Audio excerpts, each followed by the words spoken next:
All right, old school NBA fans, self-researched NBA facts. Got another video for you. As always, thanks to anybody who watches my videos, subscribes to my channel. I really appreciate it. And this video here is going to be a criteria that I'm going to add to my rankings. A lot of you guys voiced your opinions and thought that maybe I was missing one thing, and that is giving players credit, especially say like a 60-win season, a championship, giving a player credit who was not definitively the best player on that team. What do you do with them? They get credit for the championship, but if they were co-best player or second or even third best player on the team, you're right. They should not receive the same type of credit as the absolute top dog on that team, driving force, unquestioned leader of the team. So I am going to make some adjustments, and I'm going to go through my top 25 real quick so you know what I'm talking about. Now, I did not count seasons for any players who played half the season or less. So if you played under 50% of the season, I did not count that as a season. Or if you played less than 20 minutes per game on average, regardless of how many games you played. Because I don't think that's really fair. Right off the top of my head, I think Moses Malone, it was in 91 or 92. He played like 80 games, but he was only playing like 15 minutes a game. That's hardly fair to count that as a legitimate season. But just getting right into it, so you know what we're talking about. Elgin Baylor, first player. Elgin Baylor played 12 seasons in the NBA as far as playing at least half the season or 20 minutes or more average for the season. So he's got 12 years. In my estimation, the only seasons that Elgin Baylor, that you could say definitively, without any hesitation, was the best player on the team was his first 3 years, 1959 through 1961.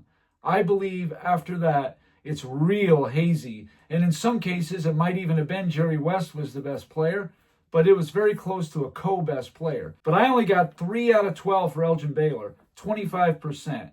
And when it comes to championships, he never won one anyway, so that's not going to affect anything. But that's what I have. In Elgin Baylor's career, he was the unquestioned best player on the Lakers for 3 of his 12 seasons. Giannis Antetokounmpo, also 12 seasons I got here. And I think he was the best player from 2017 through 2025 on Milwaukee. His first 3 years, he's just not. Brandon Knight was probably the best player in one of those seasons. I think Greg Monroe was probably the best player. And then maybe Chris Middleton. And when you start with the maybes and probablys, then they're not the best player. They got to be absolutely, definitively, without any question, the best player. But still, Giannis has 9 out of 12 of his seasons as the best player. That comes to 75%. That's really strong. Nikola Jokic, he's played 10 seasons so far. I think his first 3 seasons, he was not the best player. I think it was Danilo Gallinari in the first couple. Then there was like Jamal Murray. I think there was a couple other guys. Maybe it was Jokic, maybe not. So his first 3 years, he was not the absolute best player. So he gets 7 out of 10, 70%. That's still really good. And I'm sure that's going to change every year he plays moving forward. Kevin Durant, I got 15 seasons. He was hurt in, I think it was 2015 and, of course, 2020. And I think there might even have been another one in there. So for KD, I have, as soon as he was a rookie, the best player through 2014. So that gives him 7 right there. And then I gave it to him for 22 and 23, the best player on Brooklyn, and then Brooklyn/Phoenix. But the last 2 seasons, his stats, his overall game might be mildly better than Devin Booker's, but it's not definitive. So he's got 9 out of 15 seasons in his career as the best player. And also in 2016, I forgot to mention, Russell Westbrook finished 4th for MVP and KD was 5th.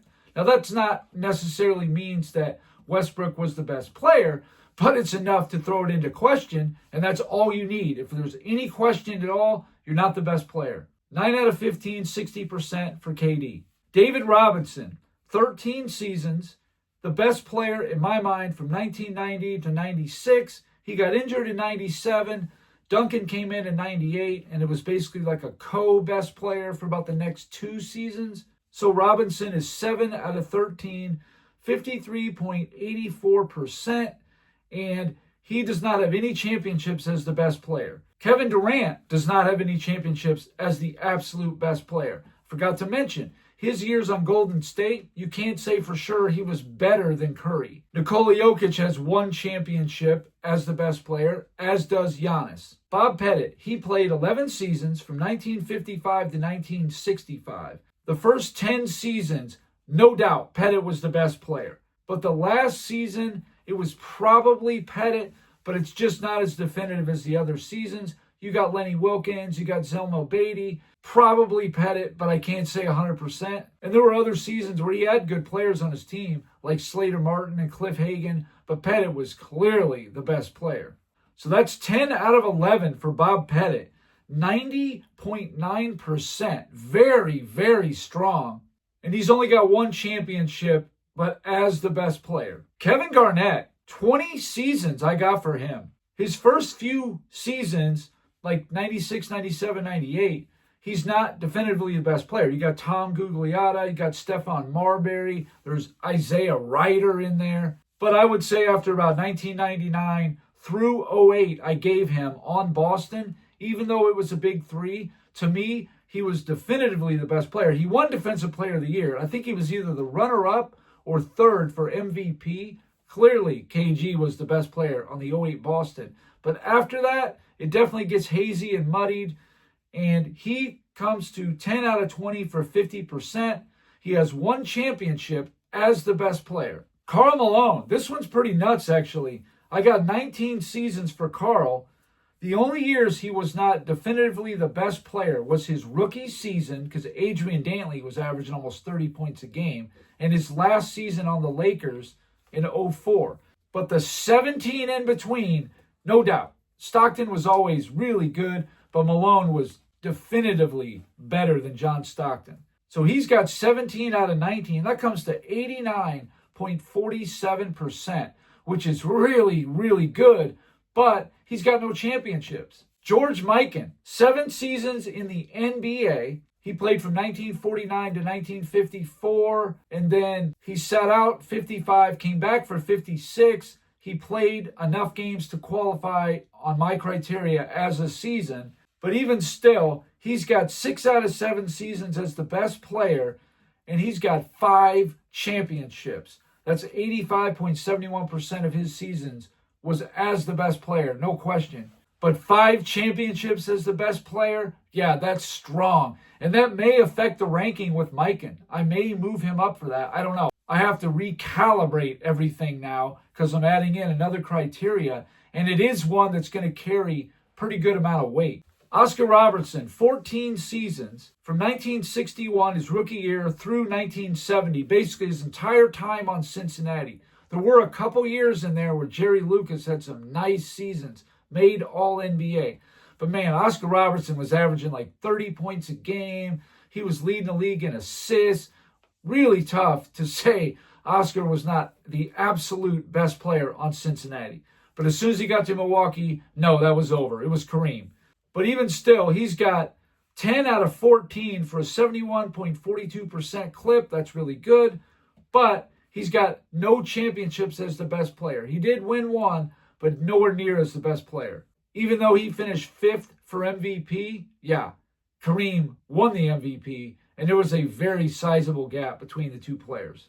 Moses Malone, I got 18 seasons for him.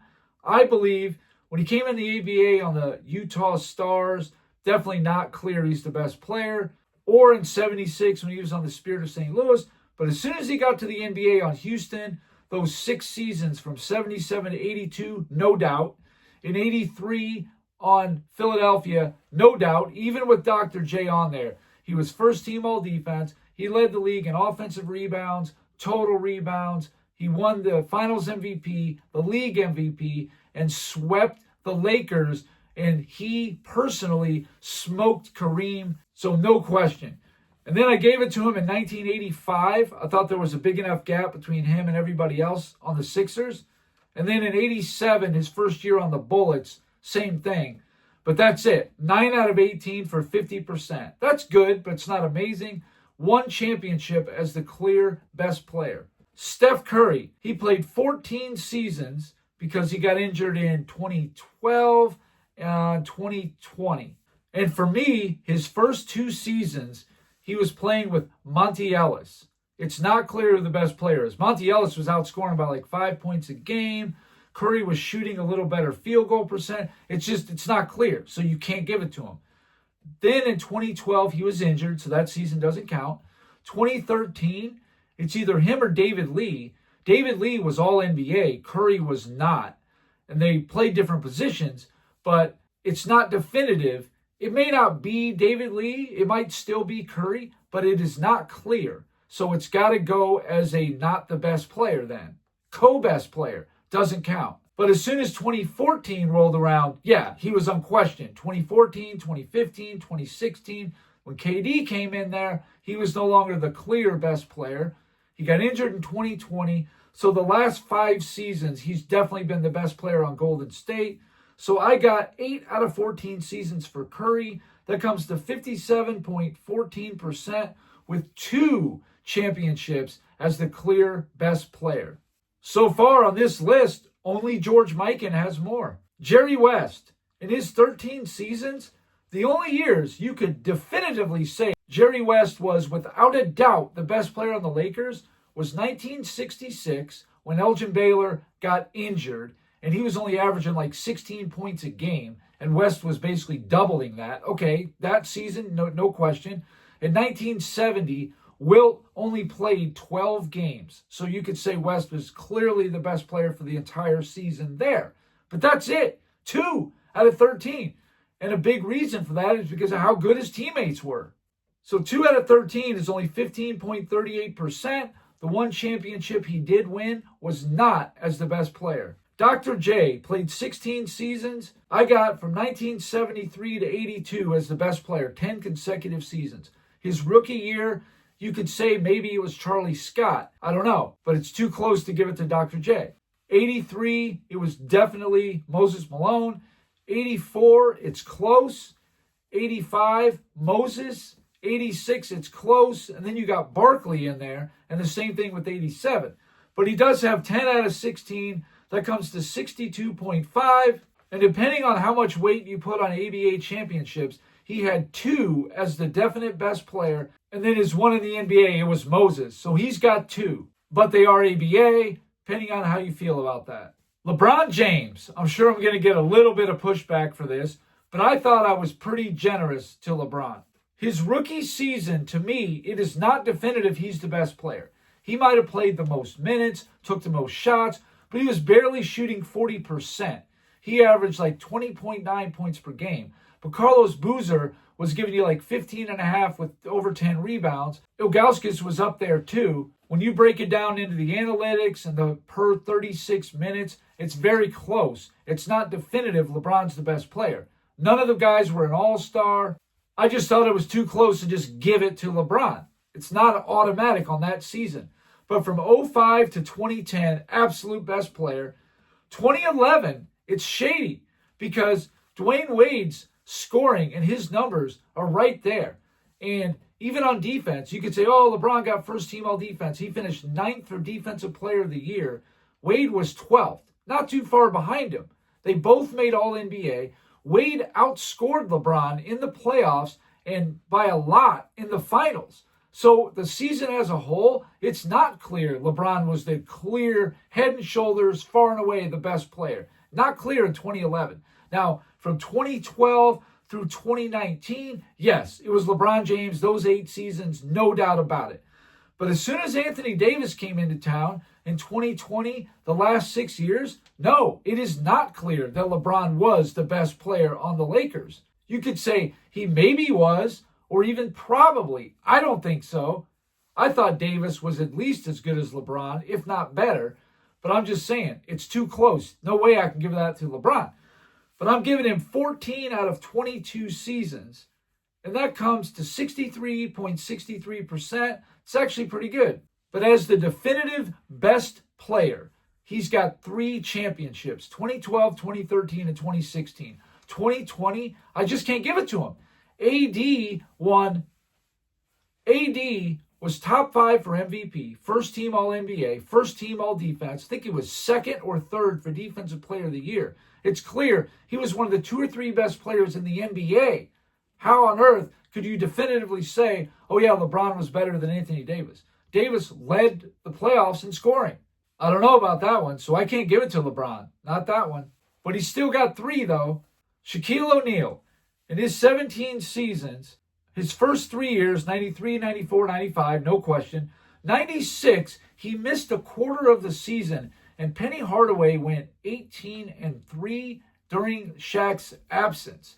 And for Orlando to go 18-3 without Shaq, you got to give at least a little consideration to Penny. Ultimately, I thought Shaq was probably the better player that year, even though Penny finished 3rd for MVP. It's not clear-cut like the normal seasons are. So I didn't give him 96, but I did give him 97, 98, 99, 2000, and 2001. I thought it was very clear he was the best player. From 02 through the rest of his career, no, it's not clear. He probably is the best player in 02 and 03 and 04, but it's not definitive.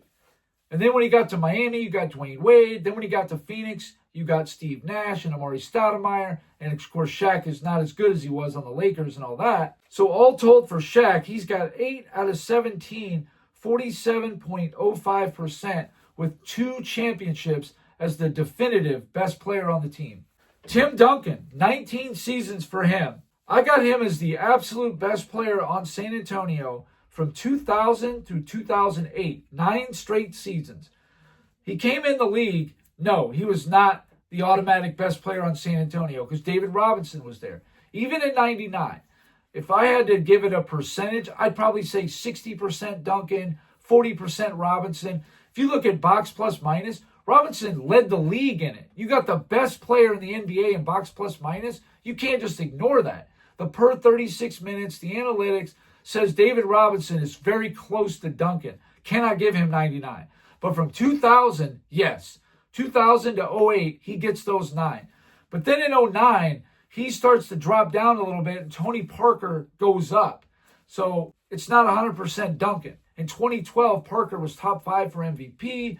Then Kawhi Leonard came along. So Duncan has 9 out of 19 at 47.36%. But he's got the 2003, 05, and 07 championships as the best player. That's good. 3, very good. Akeem Olajuwon, I got 18 seasons for him. His rookie year, Sampson was there.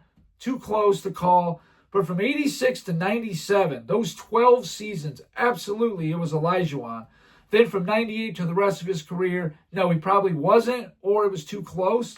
So he's got 12 out of 18 for 66.66%, and he's got 2 championships as the definitive best player. Wilt Chamberlain, in his 13 seasons, I got him as the best player for his first 9 seasons, 1960 to 68. Not until he joined the Lakers did it come into question. 69.23%, 9 out of 13 years. He's got 1 championship as the best player. That would have been 1967. Larry Bird, in his 12 years, I got 1980 through 88, those first 9 years. And then I also have 1990. In 89, he only played like 6 games, so that doesn't count. 91 and 92, it's just a little bit cluttered between McHale, Parrish still putting up decent numbers. You got Reggie Lewis in there. Bird's not leading him in assists anymore. It's like Brian Shaw. I couldn't give him 91 and 92. But I did give him 10 out of 12, which is really good. That's 83.33%. That's high. And that's going to help him, but he's also gets all 3 championships as the definitive best player on his team. Strong. Kareem Abdul-Jabbar, 20 seasons. From 1970 to 81, those 12 years, I give him clear cut. Then it gets too hazy, and then it's clearly Magic. But he gets 12 out of 20, that's 60%, still pretty good. And he gets 2 championships as the definitive best player, 71 and 1980. Kobe Bryant, he played 17 seasons. I didn't count 97. He didn't have enough minutes. I didn't count 2014 and 15. He didn't play enough games. And then in 2016, he definitely wasn't the best player. It was probably Lou Williams. Kobe was a total shell of himself in 2016. Except for that last game, he definitely went out with a bang. But from 05, after Shaq left, through 2013, those 9 straight years, Kobe was definitely the best player on the Lakers. So I give him 9 out of 17 for 52.94%, and he'll get 2 championships as the best player, 09 and 10. Magic Johnson, in his 12 seasons, I'm giving him 86 through 91. Now, some people might say 86 was too close, but not to me, because Kareem was getting buckets, but his defense was definitely sliding, and also his rebounding. He was getting like 6 rebounds a game for a 7-footer. Magic was getting more rebounds than he was. Magic won Finals MVP the year before. I would say Magic was the definitive best player from 86 through 91. He gets 6 out of 12 seasons, 50%. While Kareem was really good and he was first team All-NBA, I just thought Magic was clearly the best player on the Lakers. Without Magic, I think the Lakers struggle, and they're probably like a 45 to 50 win team, even in a weak West. You remove Kareem, I think they're still winning 50 to 55 games. That means Magic is definitely the best player. And that would give him 2 championships as the best player, 87 and 88. Bill Russell, in his 13 seasons, I got his first 11 as the definite best player on that team. 68, it starts getting a little bit hairier. That's why right there, if there's any doubt at all, because it could have been Havlicek maybe. So I did not give it to Russell. In 69, I didn't give it to Russell either. Even though he finished 4th for MVP and was first team all defense, I still thought Havlicek had some case as the best player. So I didn't count it. But 11 out of 13 is 84.61, 9 championships as the definitive best player on the team. That's the best, easily. Michael Jordan, in his 13 full seasons, didn't count 86 or 95. He was the clear-cut best player in 1985, and then 87 through 93, 96 through 98, and 2002, considering how bad they were defensively. And before the injury, Michael Jordan was averaging over 25 points a game with over 5 rebounds and over 5 assists. The only other player to do that the All-Star break was Kobe. He was only one of 2 players doing that. You got to give him some kind of credit for that. But 03, Jerry Stackhouse has a case. I think it was still Jordan. He definitely outshot Stackhouse in the mid-range. He was out-rebounding him. But Stackhouse has a case. It might even be like a 30% of a case, but that's all it takes. So I can't definitively say Jordan was the best player on the team in 2003. So Jordan gets 12 out of 13, which comes to 92.3%, and he gets all 6 of his championships as the best player. You'll find that to be really strong, only behind Bill Russell. And again, because of what you guys were saying in the comments, I took it to heart, and I actually looked into it and wanted to see how I could quantify this. And I found a way. So I'm going to use this on my rankings. I'm going to put it in the formula, recalibrate it all, and then we'll see who's where. But I do think this will cause some movement. I really do. So anyway, that's all I got for this video. Thank you guys for watching. If you liked it, please hit the like button. If you wouldn't mind sharing it, that would be great. If you haven't subscribed already, please do. I give daily content, and that's it. Until next time.